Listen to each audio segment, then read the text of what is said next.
Dandruff is one of the most common scalp issues, but it's also one of the most misunderstood. In this video, we'll break down the real causes of dandruff, how to treat it effectively, and what you can do to prevent it from coming back. Alright, we're going to see how we treat effectively and what you can do to prevent it from coming back. Welcome, ladies and gentlemen, to the Natural Hair Gallery. How are you guys doing today? Thank you so much for tuning in. Now, if you've been dealing with flakes, itching, or scalp irritation, this guide will help you restore your scalp health and maintain healthier hair. It will help you restore your scalp health and maintain healthier hair. Now, you wash your hair and just a few days later, the flakes are back. You moisturize your scalp, but the itching doesn't stop. So what exactly is going on? What exactly is going on? Dandruff is one of the most common scalp issues, but also one of the most misunderstood, because not every flake is just dryness. Not every flake is just dryness.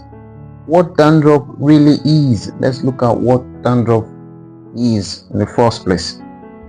Dandruff is often linked to an imbalance on the scalp. Okay, it is often linked to an imbalance on the scalp. It can be caused by excess oil, fungal overgrowth, product buildup, or even irritation.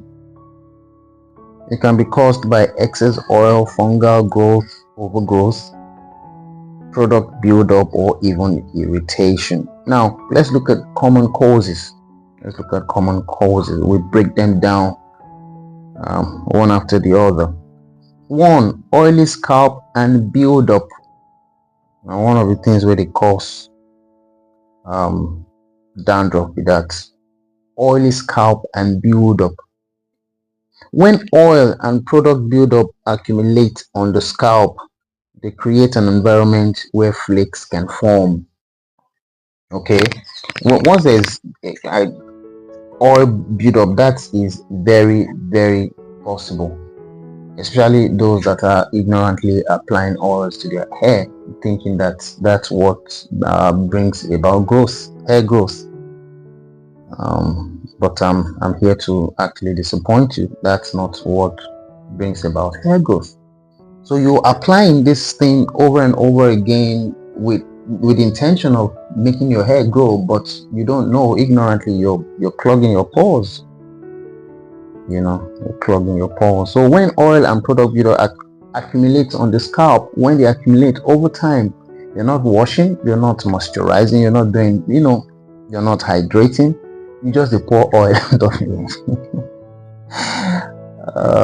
Just pour oil on top of the hair. They create an environment where flakes can form. You do that, and over time they create, like plaque. What happens when you don't brush your teeth? After a long time or a while, what happens? Plaque starts to form for your teeth. And what happens? Plaques forms, and then over time you now see this chalky build-up, in between your tooth. That's because you're not brushing. The same thing with your hair. You pour in a whole lot of oil. You're not washing it off. You're not moisturizing. You're not hydrating. That's what happens over time. If there's a flake, build up. So that environment where that environment now creates a place where flakes are formed. So that's one of the reasons why you have dandruff, on your hair or on your scalp. That's one of the reasons.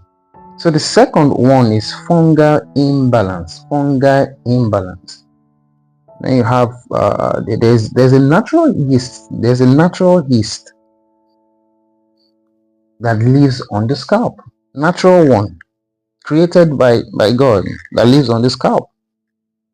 and once this yeast have a place to form and grow, that is where the problem is. There should be a balance, so when it grows out of balance, it can trigger dandruff and irritation. Once it grows out of balance, it triggers dandruff and irritation. So number 3 is dry scalp. In some cases, dandruff is simply dryness. A lack of moisture can cause the scalp to flake and itch.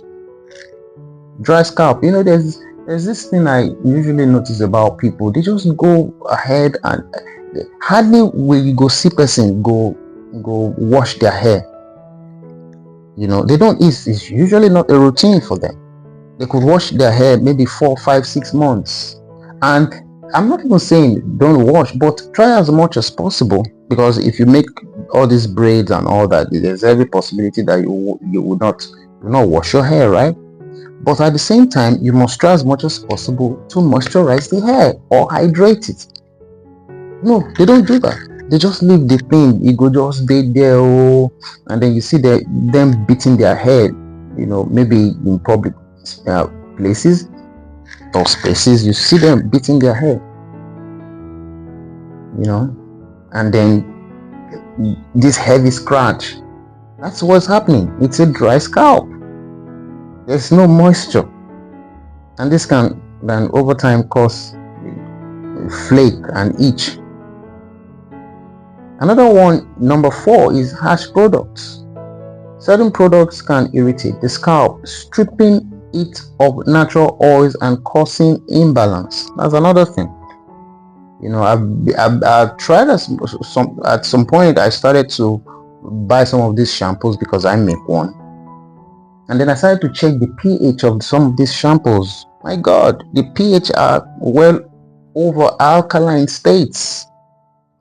pH may they be 10, 12 pH of a shampoo. That's outrageous. That's really so some of these things will strip your hair of their natural oils, because in the first place, that shampoo, the ingredients where then they use, they're harsh chemicals. And then you think that when you have SLS, you're washing and you're seeing the thing foamy, that's the best shampoo. No, because it's foamy doesn't make it a good shampoo. No, it doesn't make it a good shampoo. A good shampoo should have the right pH balance, and aside that, it should have oils in it. It should have something that will bring about moisture, and not only that, something that will bring about hydration.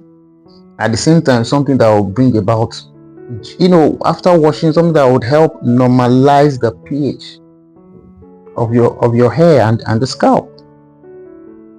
But some of these harsh products, they don't care about you. They just go ahead and formulate and make sure that, especially here in Nigeria, that people just formulate whatever and then put caustic soda, put SLS, sodium lauryl sulfate, and some of these very harsh chemicals.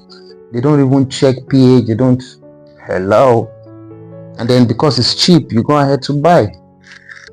And then what happens? That now brings about problem and troubles for your hair and scalp. So it strips off natural oils, causing more imbalance, causing irritation, and then the dandruff starts to grow. So that's usually some of the reasons why you have dandruff. Okay, so but let's see how to treat this dandruff properly. Let's quickly see how you can treat it properly. Number 1, cleanse your scalp regularly. Cleanse your scalp regularly. A clean scalp is essential. Use a gentle shampoo to remove buildup without overstripping your hair. Use a gentle shampoo to remove buildup without stripping your hair. Number 2, use targeted treatments. Use targeted treatments. Use targeted treatments. If dandruff persists, incorporate treatments that help control scalp imbalance and soothe irritation. Okay? If it does persist, incorporate treatments that help control scalp imbalance and soothe irritation. 3. Keep your scalp balanced. Keep your scalp balanced. Your scalp needs balance, not too dry, not too oily. Use light nourishing products to maintain that balance. Okay, use light nourishing products to maintain that balance. You need something that will not make your hair too dry. You need something that will not make it too oily. Just the right. Some of these things are usually done by trying things out, right? And then try to read labels. Now that one will give you an idea of the kind thing where you go buy labels. Read waiting with the ingredients where they take make these things. All right, avoid constant scratching. Scratching may feel, see that scratching now something they bring about scratching, so the best is to avoid it, but at the same time prevent it from even happening in the first place. Okay, that we've mentioned why dandruffs do occur, so you go ahead and prevent it before it even happens. For me, most of the time I just moisturize my hair. There are hydrating stuffs out there that are endowed with cloves, fenugreeks, hibiscus. They are all over the place. You find them, you hydrate your hair from time to time. I don't know, people usually find it difficult to hydrate their hair. They want to oil. Oil is not the major thing, it's a secondary thing. The first thing is to hydrate. And when you are hydrating, it should have all the necessary ingredients that would now help to lock in moisture and help nourish the scalp, at the same time nourishing your hair strands and hair follicles. So for avoid constant scratching may feel relieving, but it worsens irritation and can damage the hair follicles. Okay, now how to prevent dandruff. I think what we'll do is I'll stop this from here.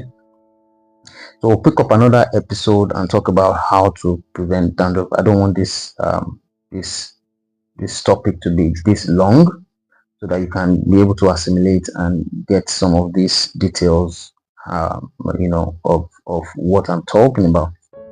So we'll do how to prevent dandruff in the next one. So ladies and gentlemen, we'll stop here. I'll see you guys in the next one. But before that, please like, share, and subscribe to the Natural Hair Gallery. Okay, I haven't said that. Bye for now. See you in the next one. Bye.